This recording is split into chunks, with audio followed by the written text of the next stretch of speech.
বন্ধুরা, এখন আমি আরেকটি গুরুত্বপূর্ণ সংবাদ তোমাদের সামনে প্রকাশ করব। এই সংবাদটা প্রকাশিত হয়েছে ত্রিপুরা দর্পণ পত্রিকায়। এই খবরটা প্রকাশিত হয়েছে। তো খবরটা কি? নিয়মিতকরণে স্কিম প্রণয়নের জন্য নির্দেশ উচ্চ আদালতে। তো রামসাই কর্মরত শিক্ষকদের নিয়ে খবরটা আমরা এখন বিস্তারিত জানব।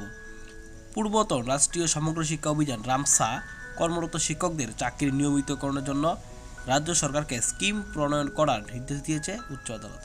রামসা বর্তমানে সমগ্র শিক্ষা অভিযানে অন্তর্ভুক্ত হয়ে গেছে। 27 জন শিক্ষকের দায়ের করা রিট মামলা চূড়ান্ত রায় আজ প্রদান করেছেন উচ্চ আদালতের বিচারপতি অরিন্দম লুথ। উচ্চ আদালত রায়ে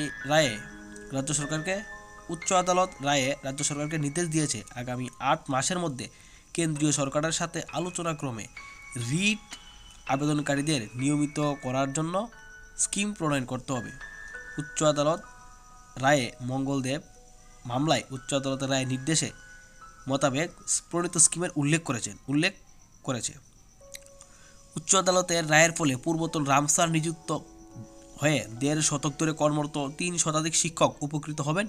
উল্লেখ্য, রামসায় নিযুক্ত স্নাতকোত্তর শিক্ষকরা স্থির বেতনে 1.5 শতক ধরে স্থায়ী পদে নিযুক্ত স্নাতকোত্তর শিক্ষকদের মতো দায়িত্ব পালন করেছেন। রামসা পরবর্তী সময়ে সমগ্র শিক্ষা অভিযানের অন্তর্গত হয়। সর্বশিক্ষা অভিযানও একইভাবে সমগ্র শিক্ষা অভিযানে অন্তর্ভুক্ত হয়। সর্বশিক্ষা অভিযানে নিযুক্ত শিক্ষকদের নিয়মিতকরণের প্রশ্নে উচ্চ আদালতের রায় মোতাবেক রাজ্য সরকারকে স্কিম প্রণয়ন করতে বাধ্য হয়েছে। স্কিম অনুযায়ী একটা অংশের শিক্ষকদের নিয়মিত করা হলেও এখন অবধি বিরাট অংশের স্নাতক ও স্নাতক শিক্ষককে নিয়মিত করা হয়নি। নিয়মিতকরণ বঞ্চিত স্নাতক ও অস্নাতক শিক্ষকরা। দ্বিতীয় দফায় উচ্চ আদালতে মামলা করেন। উচ্চ আদালতের ডিভিশন বেঞ্চ নিয়মিতকরণ বঞ্চিত স্নাতক ও অস্নাতক শিক্ষকদের নিয়মিত করার নির্দেশ দিলেও তার রায় কার্যকর করেনি। রাজ্য সরকার সুপ্রিম কোর্টের SLP দাখিল করেছে। স্নাতকোত্তর শিক্ষকরা শিক্ষা অধিকার আইন মোতাবেক শিক্ষাগত ও পেশাগত যোগ্যতার অধিকারী হওয়া সত্ত্বেও 1.5 শতক ধরে অনিয়মিত হিসাবে কর্মরত। তারা সমকাজে সমবেতন থেকেও বঞ্চিত। রাজ্য সরকার সমগ্র শিক্ষা অভিযানে নিযুক্ত শিক্ষকদের প্রতি বিরূপ মনোভাব প্রদর্শন করে চলেছে।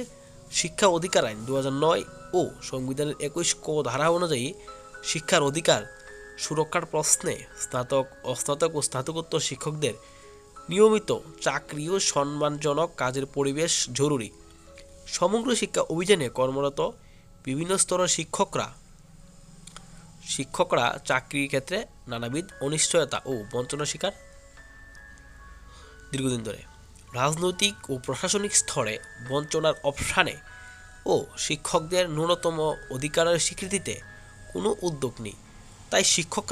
তাই শিক্ষকরা বারবার উচ্চ আদালতে আসতে বাধ্য হচ্ছেন।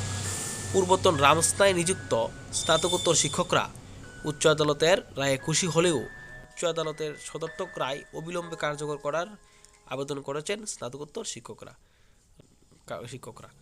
এই ছিল আজকের এই খবরটা।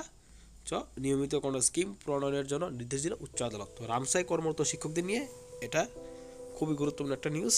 তো প্রকাশিত হয়েছে ত্রিপুরা দর্পণ পত্রিকায়।